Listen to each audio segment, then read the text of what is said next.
Matthew 27. Now when morning had come, all the chief priests and the elders of the people took counsel against Jesus to put him to death. And they bound him and led him away and delivered him up to Pontius Pilate, the governor.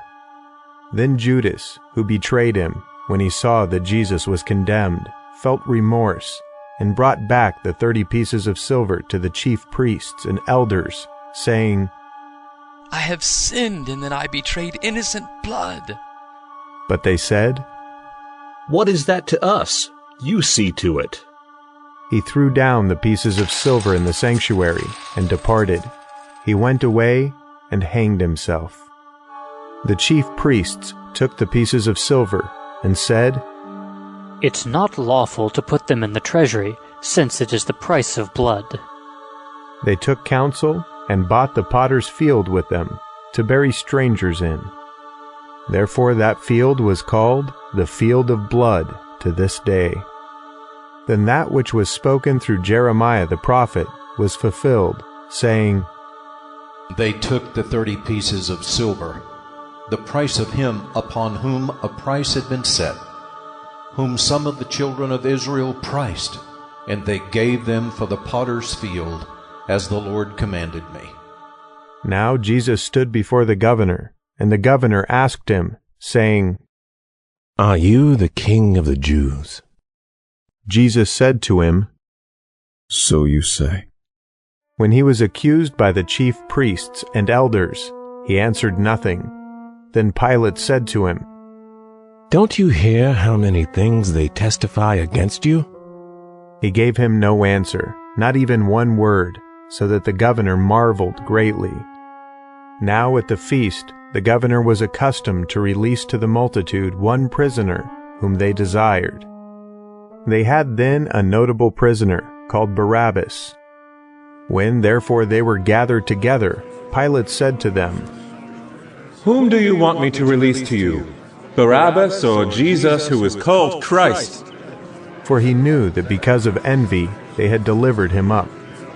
While he was sitting on the judgment seat, his wife sent to him, saying, Have nothing to do with that righteous man, for I have suffered many things this day in a dream because of him. Now the chief priests and the elders persuaded the multitudes to ask for Barabbas and destroy Jesus. But the governor answered them, Which of the two do you want me to release to you? They said, Barabbas! Pilate said to them, What then shall I do to Jesus, who is called Christ? They all said to him, Let him be crucified. But the governor said, Why? What evil has he done? But they cried out exceedingly, saying, Let him be crucified!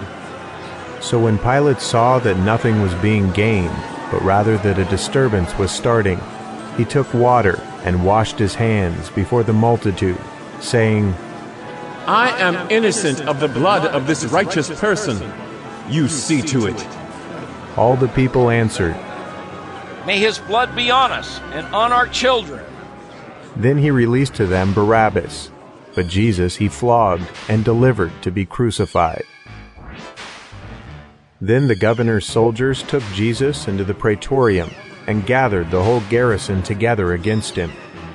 They stripped him and put a scarlet robe on him. They braided a crown of thorns and put it on his head, and a reed in his right hand. And they kneeled down before him and mocked him, saying, Hail, King of the Jews! They spat on him and took the reed and struck him on the head. When they had mocked him, they took the robe off of him and put his clothes on him and led him away to crucify him. As they came out, they found a man of Cyrene, Simon by name, and they compelled him to go with them, that he might carry his cross. They came to a place called Golgotha, that is to say, the place of a skull. They gave him sour wine to drink, mixed with gall. When he had tasted it, he would not drink. When they had crucified him, they divided his clothing among them, casting lots. and they sat and watched him there. They set up over his head the accusation against him, written, "This is Jesus, the King of the Jews." Then there were 2 robbers crucified with him, one on his right hand and one on the left.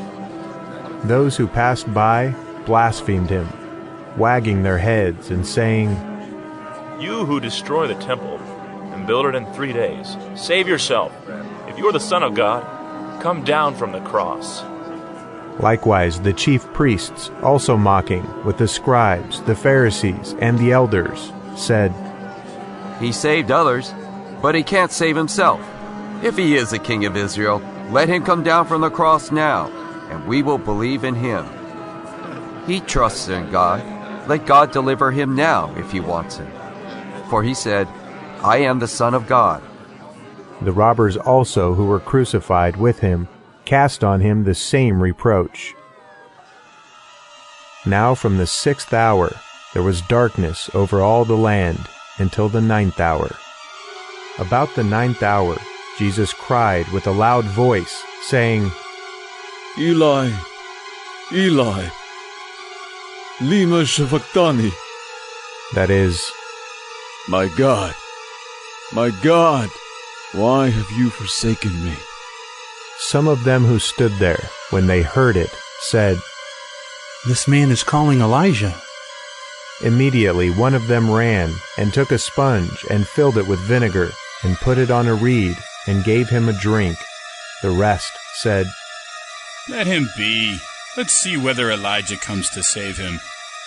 Jesus cried again with a loud voice and yielded up his spirit. Behold, the veil of the temple was torn in 2 from the top to the bottom. The earth quaked, and the rocks were split. The tombs were opened, and many bodies of the saints who had fallen asleep were raised. And coming out of the tombs after his resurrection, they entered into the holy city and appeared to many. Now the centurion and those who were with him, watching Jesus, when they saw the earthquake and the things that were done, feared exceedingly, saying, "Truly this was the Son of God." Many women were there watching from afar, who had followed Jesus from Galilee, serving him. Among them were Mary Magdalene, Mary the mother of James and Joses, and the mother of the sons of Zebedee. When evening had come, a rich man from Arimathea, named Joseph, who himself was also Jesus' disciple, came. This man went to Pilate and asked for Jesus' body. Then Pilate commanded the body to be given up. Joseph took the body and wrapped it in a clean linen cloth, and laid it in his own new tomb, which he had cut out in the rock, and he rolled a great stone to the door of the tomb, and departed. Mary Magdalene was there, and the other Mary, sitting opposite the tomb. Now on the next day, which was the day after the preparation day, the chief priests and the Pharisees were gathered together to Pilate, saying, "Sir, we remember what that deceiver said while he was still alive. After 3 days I will rise again. Command, therefore, that the tomb be made secure until the 3rd day, lest perhaps his disciples come at night and steal him away and tell the people he has risen from the dead, and the last deception will be worse than the first." Pilate said to them, "You have a guard. Go, make it as secure as you can." So they went with the guard and made the tomb secure, sealing the stone.